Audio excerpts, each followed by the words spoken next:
A quick one, as Ross is going to start things off with a Sheltered Thicket. That's wishful thinking there, Merriam. Well, it's a mountain for Valakut. Yes, it is. Sometimes the deck floods out. Sometimes it does. Sometimes the deck is drawing to, there's about 10 cards that matter and a bunch of cards that don't. So there you go. Goblin Guide, tack you, reveal a snow-covered mountain. Ross will add that to his hand, and we're going to head back over to Merriam for turn number 2. You have to assume he's going to have some sort of mana acceleration here. Now, part of the reason that he's playing Snow-Covered Mountains and Basic Mountains is because he does have a copy of Field of the Dead in his deck. Oh, sweet. Yeah. Sakura Tri-Belter is the play for turn 2 there for Ross. Jeff with a Monastery Swiftspear. Here come the beatdowns. Trigger. It's a lightning bolt. Merriam, does he want to block or does he want to draw that bolt? If he blocks, he gets to sacrifice a Tri-Belter and ramp. However, he would have to take 3 in order for that to be the case if he wants that bolt. Looks like he's going to let it go. He'll block the Goblin Guide, sacrifice the Tri-Belter, get himself a basic forest. If you assume that Lambert doesn't have land number 2, which would kind of line up with what he's done so far with his draw, I think you just want to race as fast as possible to getting your Valakut, your Escape Shift online, rather than trying to draw random removal spells. Merriam will draw a card. Looks like he picked up a Primeval Titan. See what comes next here for Ross. This is an Explorer. Draw a card. Found another mountain. That's 1. That's 2. That's Titan on 4, most likely, as we head back over to Jeff Lambert, who has not drawn a land once again. So he's got a lot of Eidolons and Rift Bolts. He'll attack here for that. Oh! Ah, the Acid Moss, huh? Don't mind that. Get to that in a second. Rift Bolt's going to go on suspend. Now, of course, you play your Primeval Titan here. The risk, of course, is that it just draws a straight concession from Lambert, and you don't get the opportunity to Acid Moss as 1 land. You can go ahead and Acid Moss it here to try to drag the game out a little bit, but there's a risk if Lambert draws a land, then maybe he can actually beat you. Yes. I don't know how you want to manage this one. It's close. Well, I know how you want to manage it. Yeah. You want to blow up that land. I already know that. But Ross is going to play a Primeval Titan. I think we're going to see him go get a couple copies of Valakut, the Molten Pinnacle. Looks like he's also going to go with the Stomping Ground because that'll allow Valakut to trigger. And he wants to take care of the Swiftspear. Goblin Guide can hang out because you don't mind finding more lands. And now Rift Bolt's going to come off a suspend, and 3 damage is going to go somewhere. It might be going to the Titan. Land has finally been drawn. Yeah, if you put it on the Titan, then if you draw a land, as Lambert has done, you can Searing Blaze the Primeval Titan and at least sort of trick yourself into believing you're playing on. Oh, sure. Looks like here comes Searing Blaze.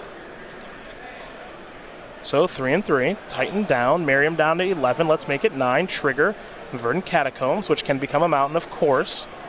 And that can trigger the Valakut. Ross is down to 9. He is within range. Now, Escape Shift would be a game ender. Moss. Well, it was not an Acid Moss. It was a Prismatic Omen. Oh, whatever. This makes it too easy.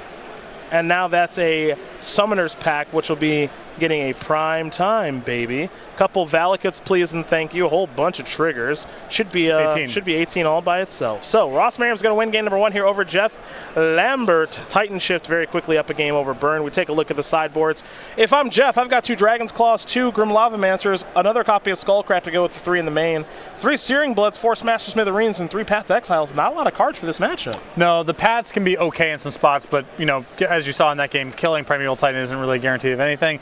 I like the additional copy of Skullcrack. Usually the sideboard cards that Titan Shift have for a matchup like this, things like Obstinate Baloth or Pulsar Marasa, some chunky ways of gaining life, and Skullcrack can line up the right way there. Well, Ross does have 2 Obstinate Baloths. He's also got a Tireless Tracker, a Reclamation Sage, and a Collector Oof to find with Summoner's Pack.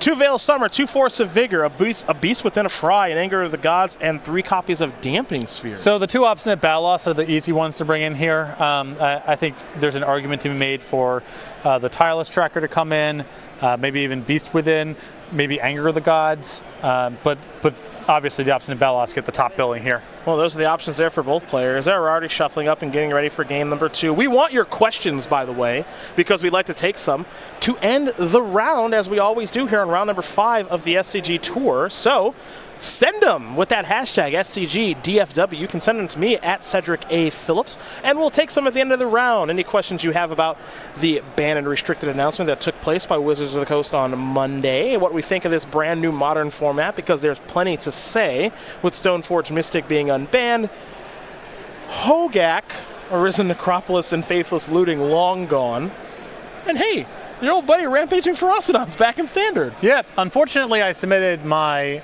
Standard League deck list before the bannings got announced. I was going to play with Ferocidon today, or yesterday evening, but didn't get an opportunity to because my deck list is locked.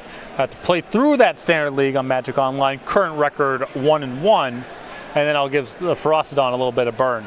Assuming it's not too expensive, because I will not pay 25 cents a piece for these Ferocidons if they're only good for a couple weeks. Well, they are only good for a couple of weeks. But they could be really good for this couple of weeks. We'll see, as both these players are going to lay out 7 cards. Take a little look here. I think I like all the cards that I'm playing now more, but I would like to try it at least.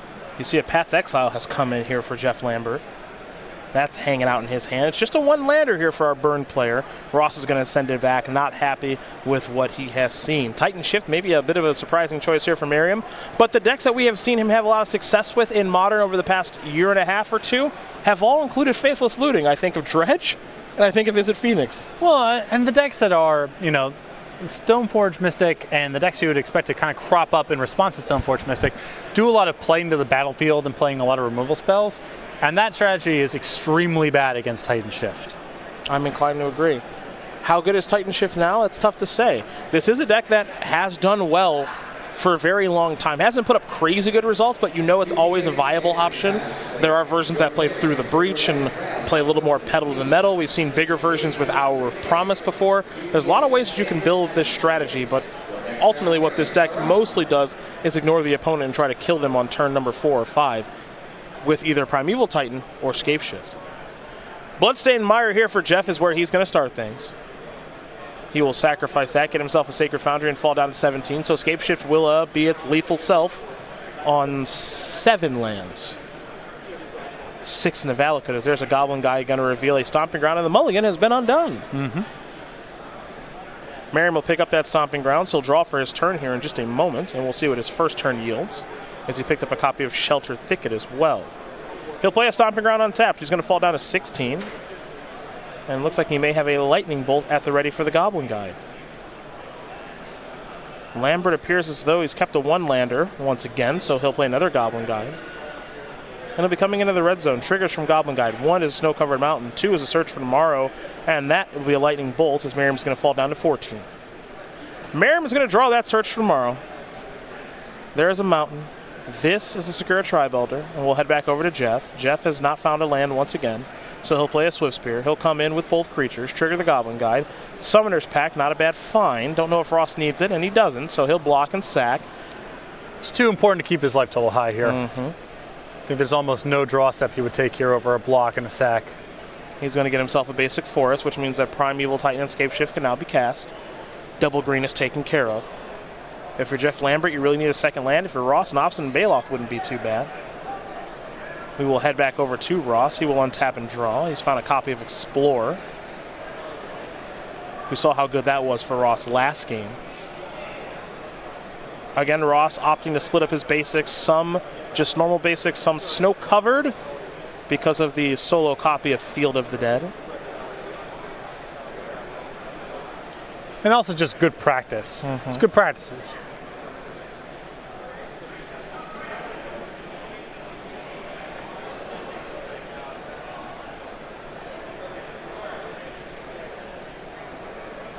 Ross trying to figure out how best to sequence here. He'll go with the snow-covered forest and now the obstinate Baloth. So Merriam's going to go up to 17. He's got a 4/4 blocker. We head back over to Lambert. All right, he has finally drawn that land. Wooded Foothills was the draw. The Baloth is a ton of breathing space. So much life. The right size for the job. Does it all. going to require multiple cards here unless Lambert has a path. Well, the path is in hand, but pathing against Scape Shift is not ideal. Right, that's why, you know, it's fine to bring in, and there's some spots where if you tag their Primeval Titan, that's really all they can do. But you don't feel good about this. It'll be a Swift Spear and now a path. So Merriam's going to get another land. I presume it will be a mountain here in just a moment, and it is. And now this will be an attack here for 6 because of the prowess triggers on the Swift Spear. So Merriam's going to fall down to 11 at some point this turn. But he'll also have a Goblin Guide trigger to see if he does find a land.